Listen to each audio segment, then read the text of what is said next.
नवश्राद्ध, नवमिश्र श्राद्ध आणि पुराण श्राद्ध असे श्राद्धाचे 3 प्रकार चिंतन केलेले आहेत, नाही का? पण मासिक श्राद्धाला नवमिश्र श्राद्ध म्हणायचं. प्रत्येक महिन्याला जे श्राद्ध केलं जातं त्याला नवमिश्र श्राद्ध. नवश्राद्ध म्हणजे 14व्या दिवसापर्यंत जे होतं श्राद्ध होतं त्याला श्राद्ध. आणि वर्षभरात तो जीवात्म्याचा प्रवास होतो आणि हे वर्ष श्राद्ध याला म्हणायचं पुराण श्राद्ध. कारण शास्त्रामध्ये असं चिंतन केलेलं आहे की 11व्या दिवशीचं श्राद्ध जेवल्यानंतर त्या जीवात्म्याचा प्रवास सुरू होतो. प्रवास हा देहाला नाही, प्रवास हा आत्म्याला नाही, प्रवास हा जीवाला आहे. प्रवास कोणाला आहे? जीवाला आहे. म्हणून परमार्थ सुद्धा देहाकरिता नाही, आत्म्याकरिता नाही, तर जीवाकरता परमार्थ आहे. वेदांत शास्त्रामध्ये गोड चिंतन केलेलं आहे. शास्त्रामध्ये परमार्थ कशासाठी आहे? आत्म्यासाठी परमार्थ नाही, आत्म्याच्या शुद्धीसाठी चिंतन नाही, देहाच्या शुद्धीसाठी चिंतन नाही, तर आत्मा आणि देह यांच्या मध्यभागी ज्याला आपण आभास म्हणतो, वेदांत शास्त्रामध्ये जीव चैतन्य म्हणतो, त्या जीवासाठी परमार्थ आहे, नाही का? चैतन्याचे जे प्रकार केलेत वेदांत शास्त्रामध्ये, जीव चैतन्य, कुटस्थ चैतन्य, ईश्वर चैतन्य, ब्रह्म चैतन्य, प्रमा चैतन्य, प्रमाण चैतन्य, प्रमिती चैतन्य असं केलेलं आहे ना. अंतकरण विशिष्ट चैतन्य, अंतकरण वृत्ती विशिष्ट चैतन्य, नाही का? घटादी जड पदार्थ अंतकरण विशिष्ट चैतन्य, असे चैतन्याचे पुष्कळ. आणि विचारसागरामध्ये आकाशाचे 4 प्रकार केलेले आहेत, नाही का?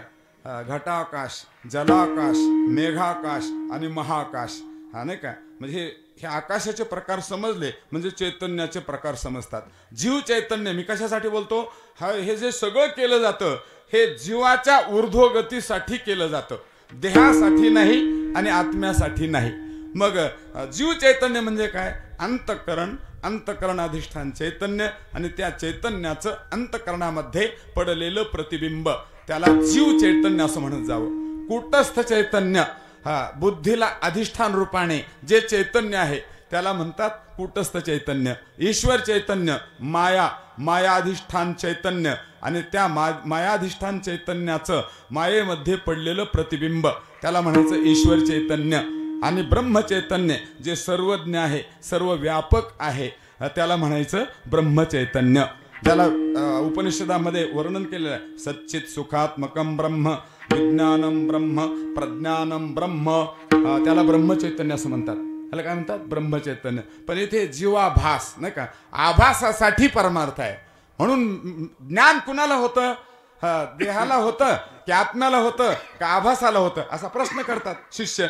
जे अधिकार संपन्न गुरु असतील ते, नाही का? जे आपले गुरु अधिकार संपन्न असतील त्यांना हे प्रश्न विचारले जातात. तीव्र जिज्ञासेकडून प्रश्न विचारले जातात, नाही का? मी कोण आहे, मी कुठून आलो, माझं कर्तव्य काय आणि मला कुठे जायचंय, नाही का? म्हणून हा प्रश्न विचारला जातो त्यांच्याकडून. आणि ते अधिकारी जे असतात ना, विवेक, वैराग्य, समाधी, षटसंपत्ती, मुमुक्षुता, हे 4 लक्षणे ज्याच्याकडे असतात त्यांना अधिकारी म्हणत असतात. आणि गुरु कुणाला म्हणतात? गुरु कोणाला म्हणतात? श्रोत्रिय, कृपाळू, ब्रह्मनिष्ठाने उदार, या चतुर्लक्षणांनी युक्त असतात त्यांना गुरु म्हणतात. आणि गुरु शब्दाचं चिंतन शास्त्रामध्ये फार केलेलं आहे, बरं का? गुरु शब्द गिरती इति गुरुहु, गृणाती इति गुरुहु, असं वर्णन केलंय. गिर्यते इति गुरुहु म्हणजे अज्ञानाचा नाश करतात ते गुरु, त्याला म्हणायचं गिरती इति गुरुहु. गृणाती इति गुरुहु, ब्रह्मज्ञानाचा उपदेश करतात त्यांना गुरु म्हणतात. आणि गृणाती इति गुरुहु म्हणजे देवादिकाकडून जे स्तविले जातात त्यांना गुरु म्हणतात. पुन्हा अज्ञानरूपी अंधकाराची निवृत्ती करून ज्ञानरूपी प्रकाश देतात त्यांनाही गुरु म्हणतात. असे 4 प्रकारचे अर्थ केलेत शास्त्रामध्ये. आणखी काही होऊ शकतात अर्थ, नाही का? गु शब्दस्तंधकारः, ऋ शब्दस्तन्निरोधकाः. म्हणून गुरुचं वर्णन परोक्षात्मविज्ञानम शाब्दम देशिक पूर्वकम संसार कारणाज्ञान तमसश्चंड भास्करः तस्मात् गुरुं प्रपद्येत जिज्ञासु श्रेय उत्तमं शाब्दे परे च निष्णातं ब्रह्मण्युपशमाश्रयम् आचिनोति च शास्त्रार्थ माचारे स्थापयत्यपि स्वयमप्याचरेद्यस्तु स आचारयति स्मृतः. हे सगळं गुरुचं चिंतन आहे बरं का. शास्त्रामध्ये आचार्य कुणाला म्हणतात, गुरु कुणाला म्हणतात. शाब्दे परेच निष्णातम, अनेक जे शब्दामध्ये निष्णात असतात आणि शास्त्राचा निर्दुष्ट अर्थ करू शकतात. चिनोतीचे शास्त्रार्थ, शुद्ध अर्थ, शास्त्राचा अर्थ त्यांना कळायला पाहिजे नाही का. अर्थाचा अनर्थ होता कामा नाही, त्याला गुरु म्हणतात. आणि शास्त्राचा शुद्ध अर्थ सांगून तो अर्थ आपल्या शिष्याच्या जीवनामध्ये स्थापन करतात. आणि नुसता शिष्याच्या जीवनामध्ये स्थापन न करता त्याप्रमाणे आपणही आचरण करतात, त्यांना आचार्य म्हणतात. स आचार्यति स्मृतः, स्मृत हा वर्णन केलेलं आहे. स्वयमप्याचरेद्यस्तु, स्वयं अपि आचरेत नाही का, स्वतः त्याचं आचरण करतात, दुसऱ्याला त्या आचाराचं स्थापन करतात आणि शास्त्राचा शुद्ध अर्थ करतात, त्यांना आचार्य असं म्हणत असतात. आचार्य कुणालाही होता येत नसतं नाही का, गुरुजी कुणालाही होता येत नसतं नाही का. आपल्या समोर बसलेल्या विद्यार्थ्यांना जे चांगल्यापैकी शिकू शकतात नाही का, शंकेचं समाधान करू शकतात, त्यांनाच पंत, गुरुजी किंवा गुरु असं म्हणत असतात. त्याच्यासाठी त्यांच्याकडे श्रोत्रिय बहुश्रुतपणा असला पाहिजे नाही का. षडशास्त्राचं ज्ञान असलं पाहिजे, उपनिषदाचं ज्ञान असलं पाहिजे, प्रस्तांतरही त्यांची झालेली असली पाहिजे नाही का. भगवद्गीता, ब्रह्मसूत्र, उपनिषद याला वेदांतातली प्रस्तांतरे म्हणतात. आणि आपल्या वारकऱ्यांची प्रस्तांतरे गाथा, ज्ञानेश्वरी आणि एकनाथी भागवत, म्हणजे 6 ही प्रस्तांतरे, वारकऱ्याची प्रस्तांतरे आणि वेदांतातली प्रस्तांतरे तरी कमीत कमी आपण आपल्या गुरुच्या मुखातून ऐकली असली पाहिजे नाही का. कमीत कमी एवढे 6 तरी ग्रंथ नाही का. बाकीचं तर मग जाऊ द्या नाही का. मद्वयम, भद्वयम, भद्वयम चैव व्रतरयम चतुष्टयम नालिम पाग्नि पुराणानि कुस्कम गारुडमेवच नाही का. मत्स्य पुराण, मार्कंडे पुराण, भविष्य पुराण, भागवत पुराण, ब्रह्मपुराण, ब्रह्मांड पुराण, ब्रह्मवैवर्त पुराण, स्वर्ण विष्णू पुराण, वायू पुराण, वामन पुराण, वराह पुराण नाही का, पद्म पुराण, नारद पुराण, अग्नि पुराण, स्कंद पुराण, कूर्म पुराण नाही का, गारुडमेवच, गरुड पुराण, 4 वेद, ऋग्वेद, तत्र अपरा, ऋग्वेदो, यजुर्वेदो, सामवेदो, अथर्ववेदः, शिक्षा, कल्प, व्याकरण, छंद, निरुक्त, ज्योतिषम इति. हे सगळं चिंतन आपल्या जीवनामध्ये असलं पाहिजे नाही का. म्हणजे ह्या चिंतनाशिवाय, चिंतने चिंतने तद्रुपता, तुका म्हणे सुख देह निरशने, चिंतने चिंतने तद्रुपता किंवा तच्चिंतनम तत्कथनम अन्योन्यम तत्प्रबोधनम एतदेक परत्वंच ब्रह्माभ्यासम विदुर्बुधाः. अनेक ते ब्रह्माभ्यास म्हणतात त्याला. सुज्ञ महात्मे लोक काय म्हणतात त्याला, ब्रह्माचा अभ्यास. पण बहुतेक ब्रह्माभ्यासामध्ये फार लोक कमी असतात, ब्रह्माभ्यासामध्ये जास्त गुंतलेले असतात. त्याच्यात बरोबर ब्रह्माचा अभ्यास फार करतात नाही का. ब्रह्माचा अभ्यास करणारी मंडळी जास्त आहे, ब्रह्माचा अभ्यास करणारे फार थोडे आहेत. विठ्ठल विठ्ठल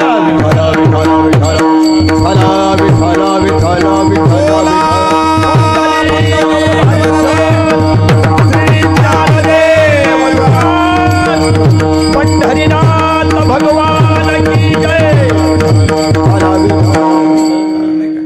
तो अभ्यास मी कशासाठी बोलतो, आम्ही उपक्रम करतोय नाही का, उपक्रम करतोय. आपल्या वेदांत शास्त्रामध्ये आमच्या जोग महाराजांनी फार सुंदर परंपरा घालून दिली. 107 वर्षापूर्वी वारकरी शिक्षण संस्था स्थापन केली. डायरेक्ट ज्ञानोबारायांचा त्यांना साक्षात्कार झाला आणि वारकरी संप्रदायाचा प्रचार तुला करावा लागेल अशी आज्ञा दिली.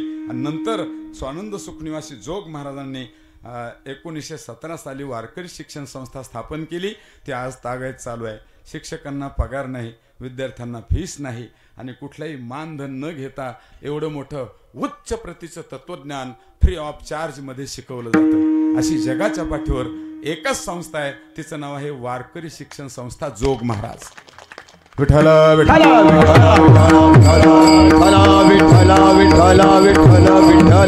सर्व निष्काम कर्मयोगी महात्मे नाही का.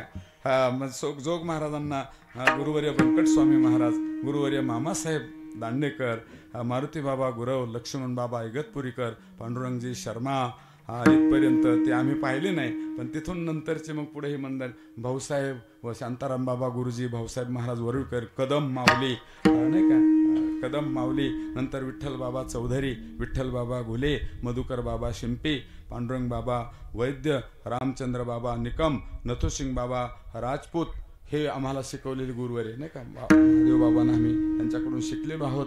आणि आता त्या सगळ्या गुरुजनापैकी शांती ब्रह्मगुरुवर्य मारुती बाबाच आहेत. 94 वर्षाचं वय आहे, पण आजही विचारसागराचा पाठ, पंचदशीचा पाठ शिकवतात. ही काही इतकी सोपी गोष्ट समजू नका. या वर्षामध्ये मागच्या महिन्यामध्ये माझे 2-3 कीर्तन तिकडे होते. मी दर्शनाला आलो माऊलीच्या, म्हणलं चला बाबांचं दर्शन घेऊन जाऊ. तर 3 वेळेला मला पाठ ऐकण्याची संधी मिळाली. आत्ता विचारसागराचा 2 वेळेला पाठ ऐकला आणि पंचदशीचा एकदा पाठ ऐकला. मी कमाल केली. माईक लावून दुसरा विद्यार्थी वाचतात आता, आणि मग ते त्याच्यावरती चिंतन करतात. काय गोड तृप्तिदीप चालला होता. काय गोड चिंतन केलं. विठ्ठल विठ्ठल विद्यानंदासारखा सर्वोत्कृष्ट आनंद कोणताही नाही, असं बोंचं म्हणणं आहे नाही का. विषय योगानंदो द्वावद्वैतानंदैवच विद्यानंदो विख्यातो ब्रह्मानंदस्य पंचम. सगळ्या आनंदापेक्षा ब्रह्मानंद अत्यंत श्रेष्ठ आहे. आणि असे जे जीवनमुक्त पुरुष असतात ते धन्यतेला प्राप्त झालेले असतात. धन्योम धन्योम नित्यम स्वात्मान म्हणजे सावेदमी, धन्योम धन्योम नित्यम ब्रह्मानंदो विभाति मे स्पष्टम नाही का. धन्योम धन्यम कर्तव्यम मेन विद्यते किंचित, धन्योम धन्योम प्राप्तव्यम सर्वमध्य संपन्नम नाही का. असं त्या ठिकाणी पंचदशीमध्ये गोड असं चिंतन विचारसागरामध्ये. आणि मग त्यांनी चिंतन करायचं. व परमार्थ जो आहे बाबांनी सांगायचं नाही का. परमार्थ देहासाठी परमार्थ नाही. देह कथेची सामुग्री देहावस्थानावर आहे, ते बरोबर आहे. त्याच्यासाठी, पण त्याच्यासाठीच परमार्थ नाही. आत्म्यासाठी परमार्थ करण्याची गरज नाही का. देहासाठी का नाही. देह विनाशी आहे.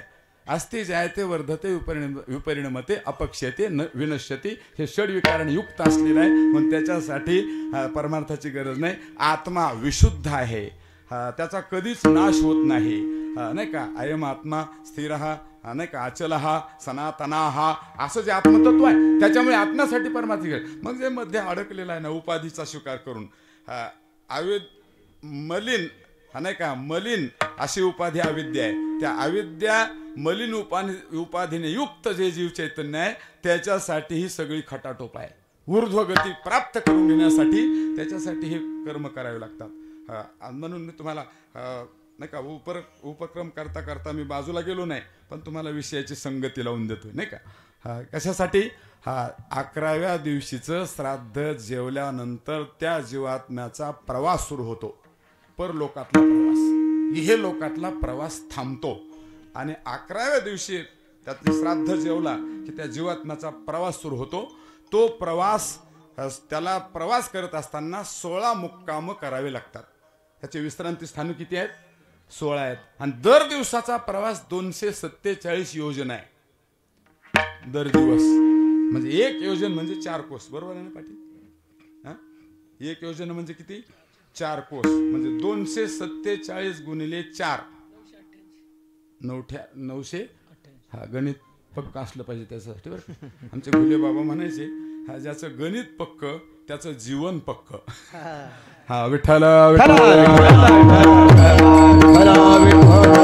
गुले बाबा म्हणायचे, व ज्याला तोडका मोडका व्यवहार नीट करता येत नाही, त्याला परमार्थ तर अजिबातच करता येणार नाही. व्यवहारातच जो फेल झाला, ज्याला व्यवहारच कळत नाही, त्याला परमार्थ कसा काय कळणार. म्हणून व्यवहार कळला पाहिजे. चला जाऊ द्या, आपली वेळ थोडी आहे आणि एका कीर्तनात काही सगळं सांगणं शक्य, जीवनभरही सांगणं शक्य नसतं. म्हणून थोडं महत्वाचं चिंतन. कुठपर्यंत आलोत आपण. काय चाललं होतं. किती गणित सांगितलं होतं. 988 कोस दर दिवस चालावं लागतं. आणि त्याच्या जीवात्म्याबरोबर हे लोक असतात. कोण. मारिती तोडिती झोडिती निष्ठूर यमाचे किंकर बहुसाल. आणि मग प्रवास करता करता शरीर थकतं, भूक लागते, विश्रांतीची गरज असते. मग तो म्हणतो, आता मला पायात घालायला चप्पल द्या. ते म्हणतात, तू कधी तुझ्या जीवनात गरीबाला चप्पल घेऊन दिली होती का. तू कधी पुण्य केलं होतं का. बरं का. जे या जन्मात आपण केलेलं असतं तीच शिदोरी ते यमदूत आपल्याला देत असतात. प्रवासामध्ये ते आपल्याला देत असतात. मग थंडीचा दिवस असतात, मला गरम ब्लँकेट देता का, नाही का स्वेटर देता का, कान टोपी देता का. म्हणले आता तू कुणालाच काही वस्त्रदान केलेलं नाही, अन्नदान केलेलं नाही, ज्ञानदान केलेलं नाही. मग त्याला तसंच ओढत ओढत नेता बरं का. कारण नामदेव महाराजांचा एक फार मोठा सुंदर अभंग आहे. या जन्मामध्ये आपण जे दान केलं जातं त्याचं त्याने काय काय मिळतं. भूमिदाने होशी भूमी पाळू, कनकदाने कांती निर्मळू, चंदनदाने सदाशीतळू, जन्मोजन्मी प्राणिया, अन्नदाने दुडाविषी, उदकदाने सदासुखी, मंदिरदाने भुवनपालखी, सुपरिमळ सुपचारा, वस्त्रदाने सुंदरपण, तांबूलदाने मनुष्यपण, गोपीचंदने ब्राह्मणपण, अतिलावण्य सुंदरता, जे वृक्षला वेती सर्व काळ, तयावरी छत्रांचे झल्लाळ, जे ईश्वरी आरती फळ, नानाविध निर्मळ, ऐशा दानाच्या पंक्ती, वेगळल्या सांगू किती, एकाधारे लक्ष्मीपती, नाही का, एकाधारे लक्ष्मीपती विष्णुदास नामा म्हणे. आता अर्थ सांगण्याची गरज नाही, सगळे तुम्ही अर्थज्ञ आहात, नाही का, अर्थामधले तज्ज्ञ आहात. आणि त्यातले त्यात आमचे महादेव बाबा तर फारच तज्ज्ञ आहेत, तज्ज्ञातले तज्ज्ञ. विठ्ठल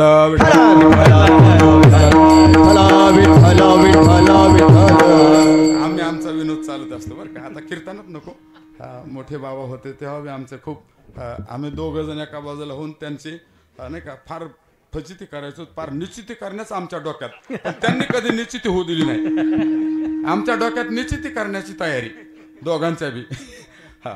पण ते नावच काय आहे, बाबा म्हणायचे कर्मठ माणूस आहे. रामबुवा कर्मठ माणूस आहे, आपल्याला कसा रेटल. चला जाऊ द्या, जुन्या आठवणी असतात नाही का. कुठपर्यंत आलो तर आपण, मला फक्त घेऊन चाला तुम्ही बरं का. आणि मग ते 6 महिन्याचा प्रवास होतो. मग ते याम्यपूर, आक्रंदनपूर, क्रूरपूर असे त्या 6 पुराचे नाव आहेत. म्हणजे 16 मुक्कामाचे ते गाव सांगितलेले आहेत. 6 महिन्याचा प्रवास झाला की मध्यंतरी एक वैतरणी नावाची नदी लागते, असं गरुड पुराणामध्ये वर्णन केलंय. आणि मग ते 100 योजने रुंद लांब असते. त्याच्यामध्ये रक्ताचा चिखल असतो, पुवांचा चिखल असतो, घाण. आणि मग तो म्हणतो आता या नदीतून जायचंय का. म्हणले हो, तुम्ही जर कधी कुणाला नावेत बसून नेलं असलं तर तुम्हाला आता नावेत बसून नेऊ, आणि नावेत बसून नेलं नसलं तर तुम्हाला आता असं मधून जावं लागेल. असं म्हणता म्हणता यमदर्भाच्या दरबारामध्ये याम्यपूर शेवटचा मुक्काम होतो. यांनी जर या जीवात्म्याने जास्त पाप केलं असेल तर यमधर्म त्यांना भयानक रूपाने प्रतीतीला येतात, आणि जर पुण्य केलं असेल तर विष्णू रूपाने प्रतीतीला येतात. आणि पाप पुण्यातीत जीवनमुक्त महात्मे असतील तर त्यांना भगवान परमात्मा आपल्या स्वरूपात विलीन करून घेतात. कारण पाप झालं की नरकाची प्राप्ती आहे, आणि पुण्य झालं की स्वर्गाची प्राप्ती आहे.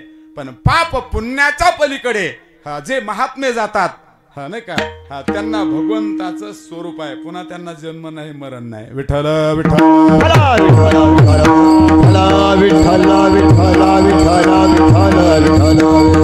तुका म्हणे आम्ही झालो, तुका म्हणे आम्ही झालो अग्निरो, तुका म्हणे आम्ही झालो अग्निरो, तुका म्हणे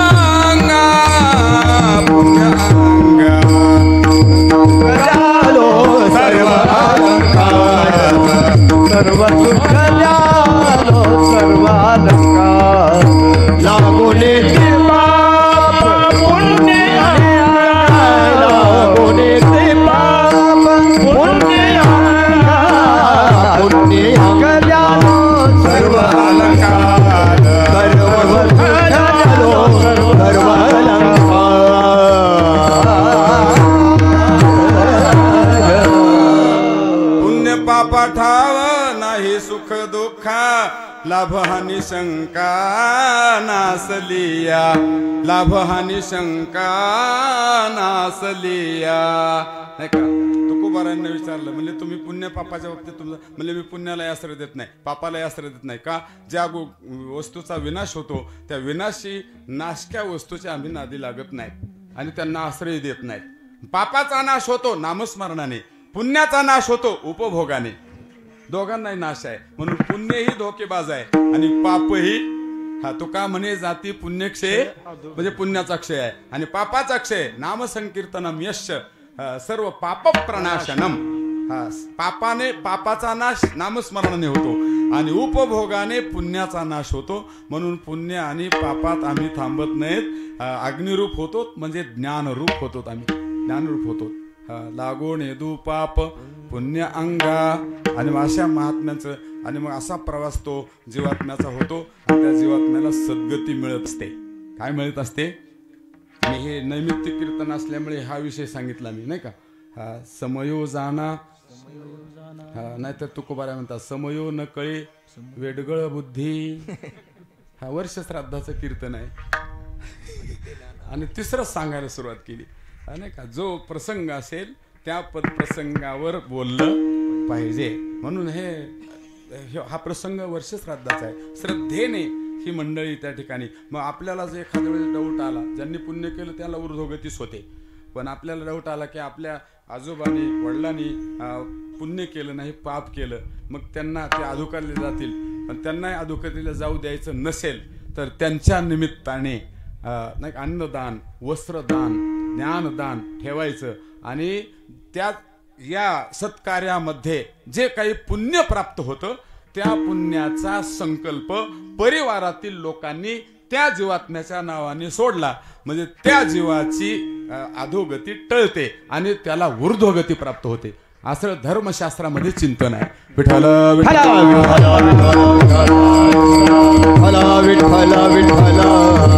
तुकाराम महाराजांना विचारलं काही साधकांनी, महाराज तुमच्या बाबतीत काय? म्हणले तो नाही का पापाचा तर प्रश्नच नव्हता. मग पुण्यामध्ये तुम्ही रमले का? जे पाप करतच नाहीत आणि पुण्यामध्ये रमतच नाहीत त्यांचं नाव संत. जे उत्कृष्ट भोगाची ज्यांच्या अंतःकरणामध्ये लालसा असते ते पुण्यामध्ये रमतात आणि जे विषय पामर लोक असतात ते पापामध्ये रमतात. पामर हे पापामध्ये रमतात आणि उत्कृष्ट भोगाचे लालची लोक पुण्यामध्ये रमतात. पण जे संत असतात ते मात्र पापातही रमत नाहीत आणि पुण्यातही थांबत नाहीत. या पापाला आणि पुण्याला उल्लंघून ते पुढे जातात. आणि जे पुढे जातात ना त्यांचंच मरण मरत असतं, इतरांचं मरण मरत नसतं. तुकाराम महाराजांनी त्या साधकाने विचारलं तुमचं मरणाच्या बाबतीत काय म्हणणं आहे? अमले मरणाच्या बाबतीत काय? आमचं मरणच मरून गेलं. अभंगाचं मरण माझे मरून गेले, मरण माझे मरून गेले, मरण माझे मरून गेले, मरण माझे मरून गेले, मरण माझे मरून गेले, मरण माझे मरून गेले, मरण माझे मरून गेले, मरण माझे मरून गेले, मज केले अमर, मज केले अमर, काम पूजन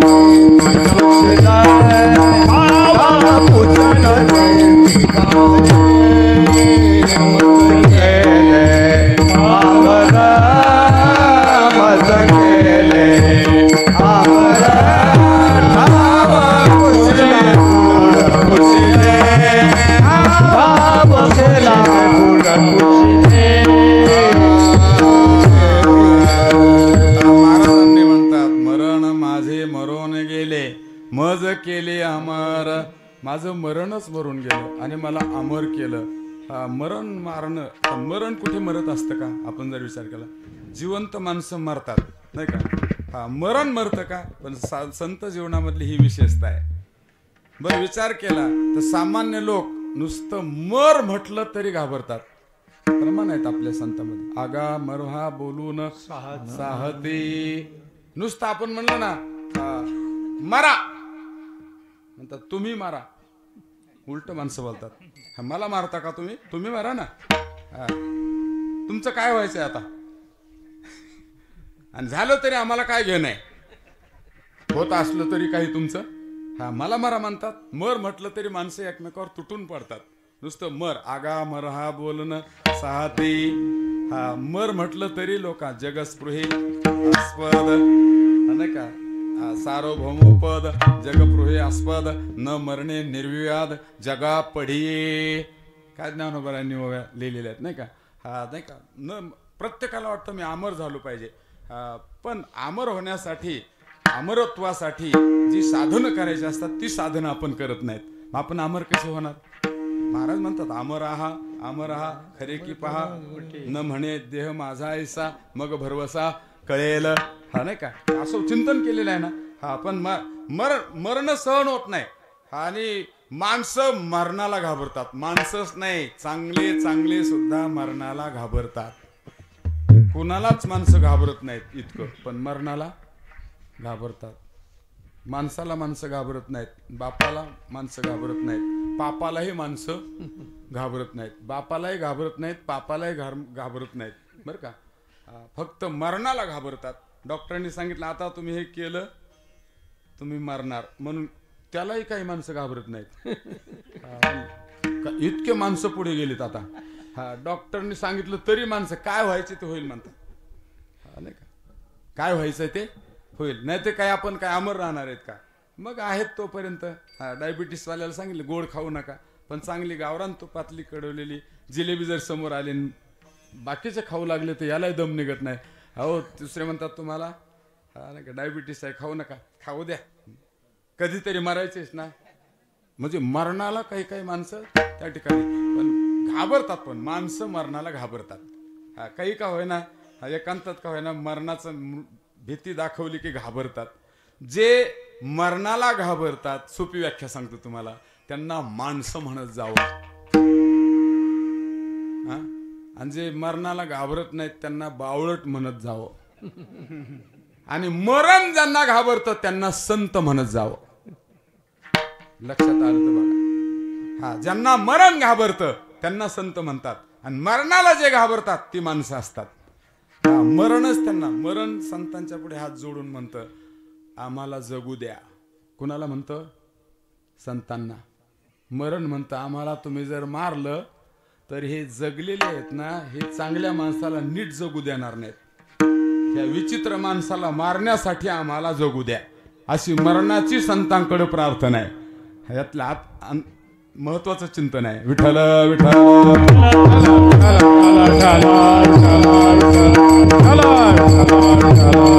म्हणून मरण प्रार्थना करतं आम्हाला जगू द्या. आम्ही तुमच्याकडे येणार नाहीत पण हे जे नीट हे सगळे जगवले हे काय नीट राहू देतात का नाही का. आणि सध्याच्या काळामध्ये सज्जनाला फार त्रास आहे.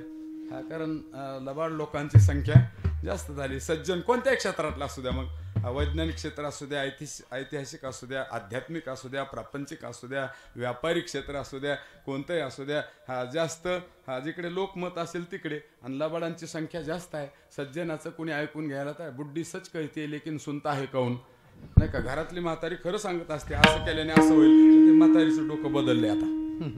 हा आता तिचं 80 वर्षाचं वय झालंय. आता तिला काही जास्त आपल्या सोप्या भाषेत म्हणजे तिला जास्त मेळ लागत नाही नाही का. यांचा सगळा मेळ झालेला असतो पण त्या म्हातारीला म्हणतात तिला मेळ लागत नाही. विठ्ठल विठ्ठल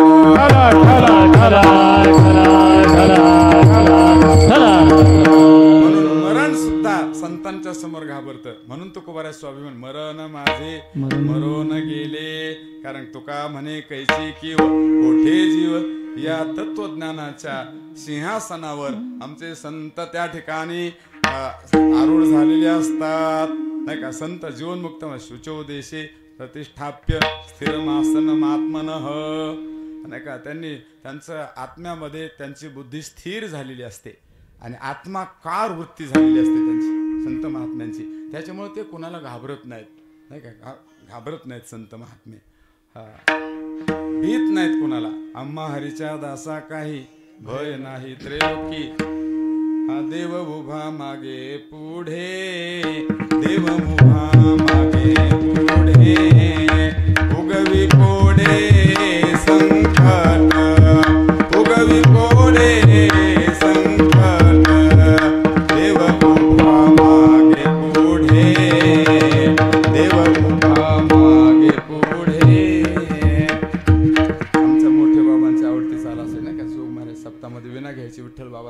अध्यक्ष रूप पाहता लोचनी ए मंडळी पोऱ्या सुरू करून द्यायची. हे काय महात्मा नुस्तुमाम पार्थ दैवीम प्रकृतीमाश्रितः भजन्त्यनन्य मनसो ज्ञात्वा भूतादिमव्ययम. असे संत जे सिद्धांताच्या सिंहासनी राज्य करीते त्रिभुवनी, जे कुंजते कोकिलवनी संतोषाच्या, जे विवेक ग्रामीच्या मुळी बैसले हाती नित्यफळी, तया योगी यांच्या कुळी जन्म पावे. मोटके देहाकोते उमटे आणि निज ज्ञानाची पहाट फुटे. सूर्यापुढा प्रगटे प्रकाश जैसा, तैशी दशेची वाट न पाहता वैश्यच्या गावाने येता.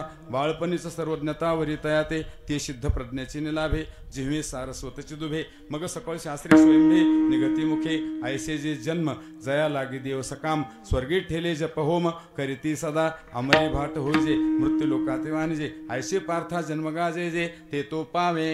हे संतांचं जीवन आहे बरं का. हे संतांचं मरण माझे मरो न गेले, मज केले अमर मला अमर केलं. बरं मला अमर केलं पण फुकट नाही केलं, मी माझं कर्तव्य पार केलं. ते कर्तव्य अभंगाच्या दुसऱ्या ठाव पुशिले बुड पुशिले, हा ठाव पुशिले बुड पुशिले ना. बुड पुशिले ठाव पुशिले बुड पुशिले, ठाव पुशिले बुड पुशिले,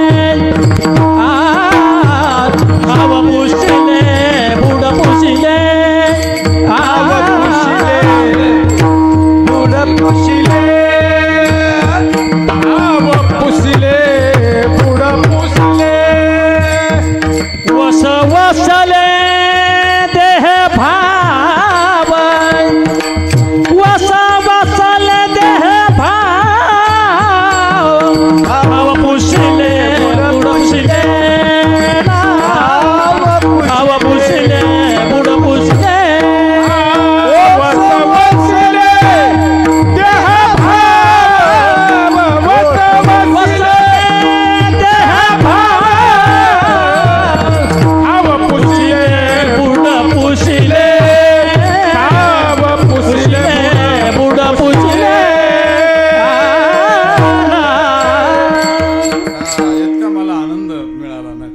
पुसिले बूड पुसिले. ठाव हा म्हणजे अहंकार आणि बूड म्हणजे अविद्या. अहंकाराची निवृत्ती केली आणि अहंकाराची आणि अविद्येची निवृत्ती केली. ह्या दोन गोष्टी फार मनुष्य जीवनामध्ये दोघे असे प्रत्येक विकारच त्रासदायक आहे, पण आपल्या अभंगापुरतं बोलायचंय. अहंकार आणि अविद्या. हा अविद्यामुळे त्या ठिकाणी कल्पना अविद्या, तेने झाला जीव मायोपाधी शिव बोले जे ते. या अविद्येमुळे जीवदशा प्राप्त झाली, हा नाही का. आणि अहंकारामुळे आपलं सगळं केलेलं वायाला जातं. अहंकार केला तुका म्हणे स्मरण केलं. भगवंताला सगळं काही सहन होतं पण अहंकार सहन होत नाही का. अविद्या माणसं ज्याच्याकडे अविद्या आहे ते माणसं एखाद्या दिवस सहन करील परमात्मा, पण अहंकारी माणसं त्याला अजिबात खपत नाहीत. हा त्यांना ते खपवल्याशिवाय तो राहत नाही अहंकारी माणसाला बरं का. अहंकार अजिबात नसला पाहिजे. त्यांनी चांगल्या चांगल्यांचे अहंकार घातलेले आहे. आता आपल्याला दिवसभर पुरायचं नाही, आपली वेळ संपलेली आहे. अभंग लावून द्यायचा आहे तुम्हाला फक्त आता, हा नाही का. अहंकार त्याला चालत नाही. अत्यंत जवळच्या सत्यभामेला अहंकार झाला होता.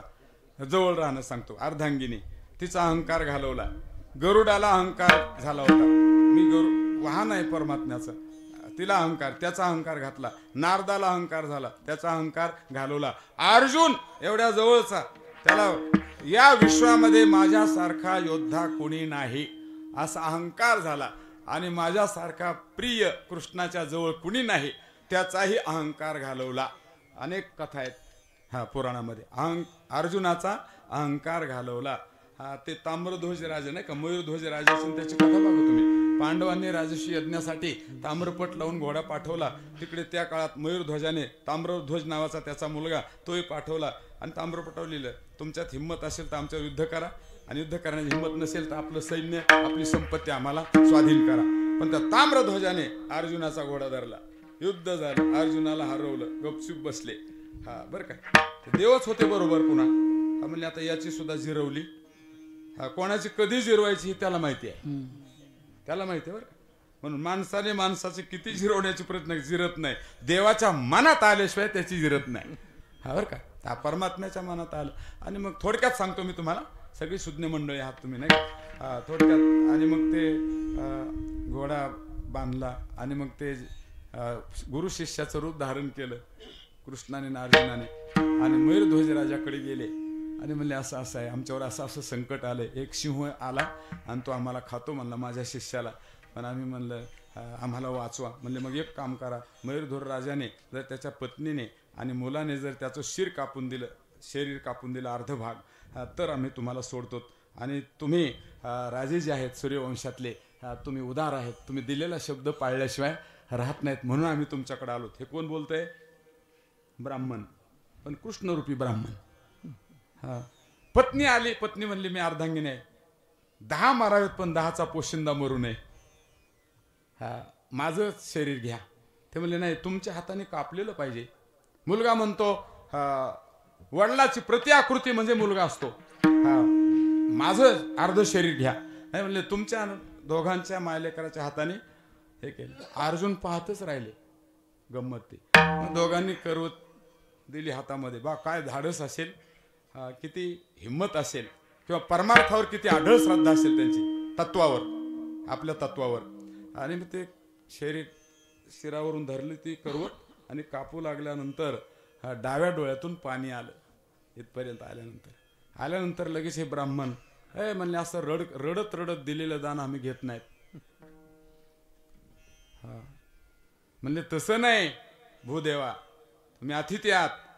म्हणले का डोळ्यातून पाणी आलं? मग म्हणले उजवं शरीर सत्कर्माला चाललंय आणि डावं शरीर आता इथंच पडणार आहे, म्हणून डाव्या डोळ्यातून पाणी आलं. असा वाक्य ऐकल्याबरोबर भगवान श्रीकृष्ण प्रगट झाले आणि अर्जुन प्रगट झाले. आणि मग अर्जुनाचं जे आहे ना, त्याच्या डोक्यात प्रकाश पडला. त्याला वाटलं अरे हे जे केलं ते, मला जो अहंकार होता, मी फार जवळचा भक्त आहे, माझ्यावर फार देवाचं प्रेम आहे, तो माझा अहंकार जिरवण्यासाठी कृष्णाने असं केलं. आणि मग सांगितलं देवा मला हे अगोदर समजावून सांगायचं. म्हणले अगोदर समजत नव्हतं म्हणूनच हे करावं लागलं, हे समजत नव्हतं. गरुडाचं तसंच आहे. हनुमानजी नाही का द्वापार युगामध्ये कृष्णाच्या दर्शनाला आले बगीच्यामध्ये, त्या रखवालदाराने सांगितलं ए वानरा कोण फळ खाऊ लागले, ही बळीराम दादाची बाग आहे. म्हणले बळीराम कुठून आणला? मी फक्त रामाला जाणतो, बळीरामाला जाणत नाही. बळी हे विशेषण लावलं कुठून? त्याला मारला टोला, तो जाऊन कृष्णापर्यंत जाऊन पडला असं सांगतात विनोदाने. आणि मग गेल्यानंतर म्हणले असं असं एक वानर आला. कृष्णाला तर माहितीच होतं. म्हणजे आता राम रूपात दर्शन दिल्याशिवाय जमणार नाही. आणि मग गरुडाला पाठवलं. गरुडाला अहंकार झाला. म्हणले इतकं किरकोळ काम मला असतं काय?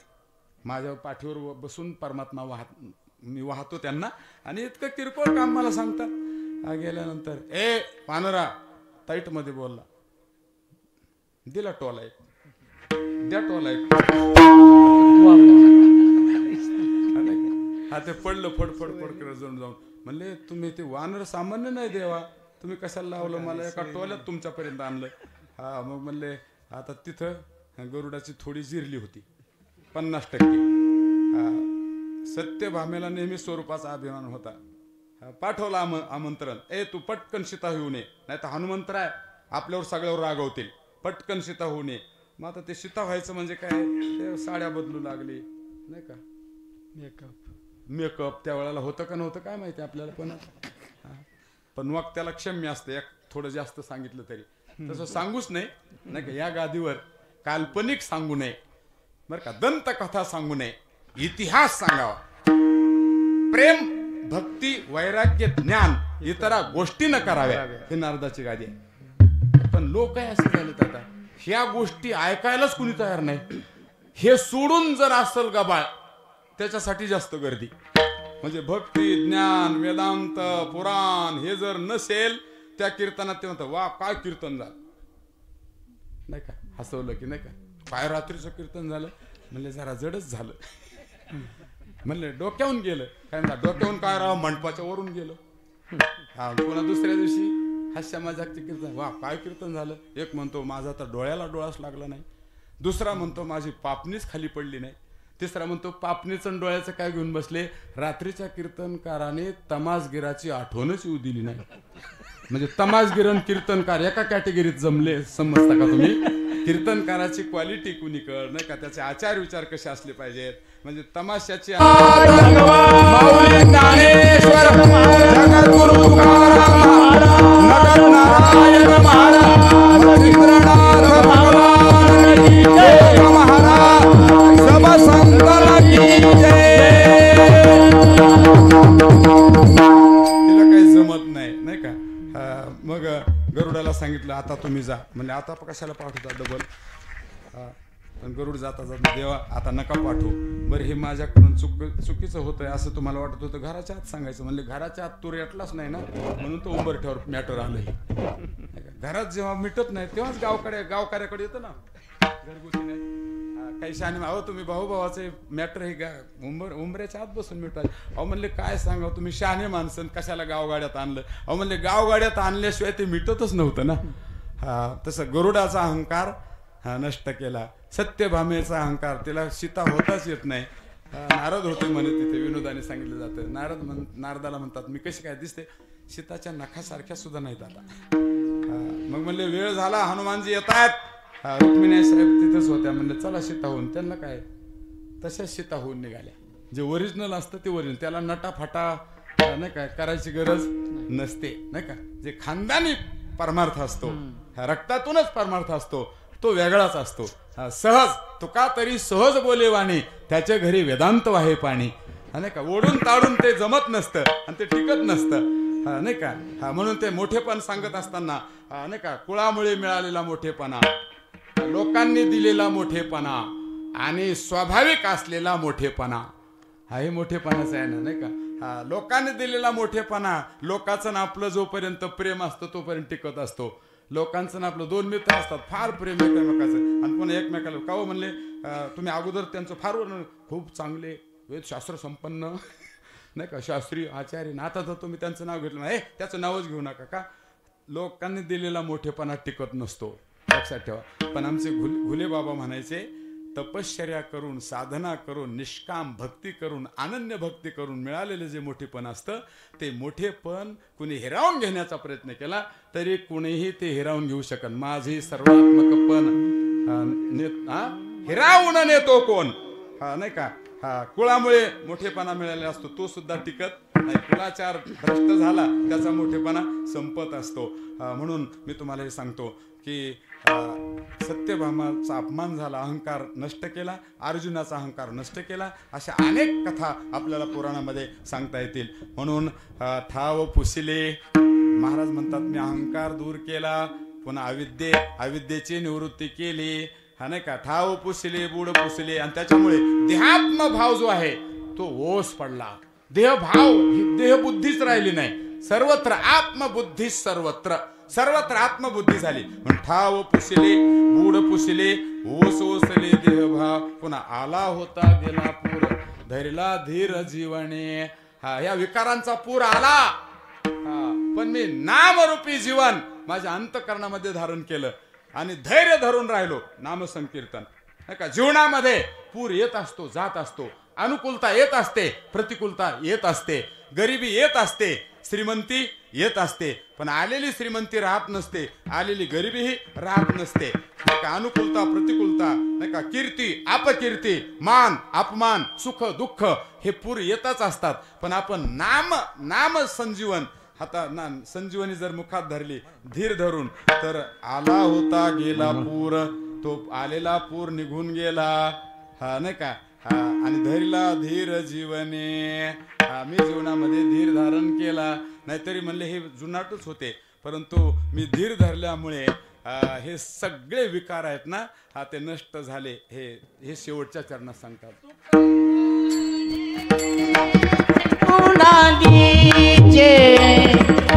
तुका म्हणे तुका म्हणे तोडावीचे, तुका म्हणे तोडावीचे, झाले साचे भुजवणे,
देह भाव वश वशिले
झाले साचे उजवणे.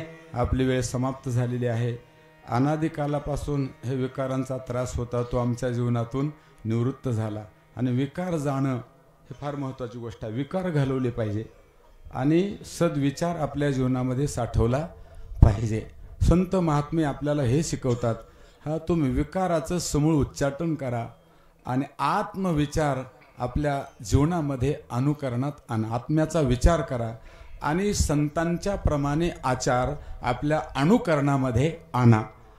म्हणून आम्ही त्या पद्धतीने बाबाजी चैतन्य आमचे गुरु त्यांनी आम्हाला जो मार्ग दाखवला त्याप्रमाणे आम्ही परमार्थ केला आणि त्याच्यामुळे आमच्या जीवनातली सगळी विकृती निघून गेली. आणि तुम्हाला सांगू, मानवी जीवनामध्ये जर आपला अभ्युदय व्हावा असं वाटत असेल, म्हणजे प्रगती व्हावी असं वाटत असेल, तर 5-6 सद्गुणांची फार गरज असते.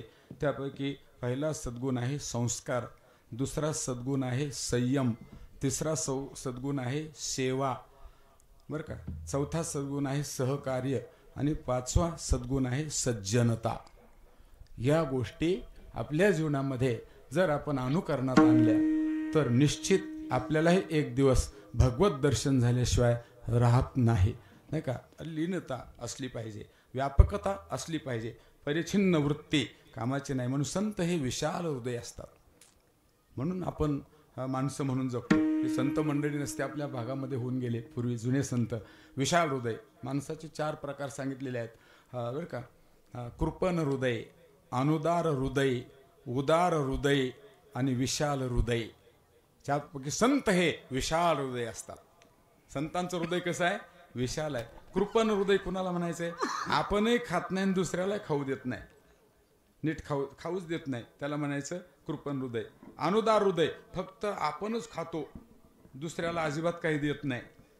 उदार हृदय, आपणही खातो आणि आपल्या बरोबरच, त्याला उदार हृदय म्हणायचं. आणि विशाल हृदय, आपल्याला जरी नाही राहिलं तरी चालेल, पण दुसऱ्याला मिळालं पाहिजे, आनंद मिळाला पाहिजे, याचं नाव आहे विशाल हृदय. असं विशाल हृदय संतांचं असतं. आमचे तुकोबारा, ज्ञानोबारा ही जी मंडळी होऊन गेली, नाही का, जोग महाराज, सगळी मंडळी, आणि आपल्या भागामध्ये नगद नारायण महाराज, मच्छिंद्रनाथ महाराज आणि आपण गुरुवारी आपले निगमानंद महाराज, विशाल हृदय महात्मे होऊन गेले. काय त्यांचा आपण जयाची प्रतीचा वाखोरा, पवाड होय चराचरा, तो महात्मा धनुर्धरा, दुर्लभ थे. असे महात्मे दुर्लभ असतात, बरं का. असे दुर्लभ महात्मे असतात.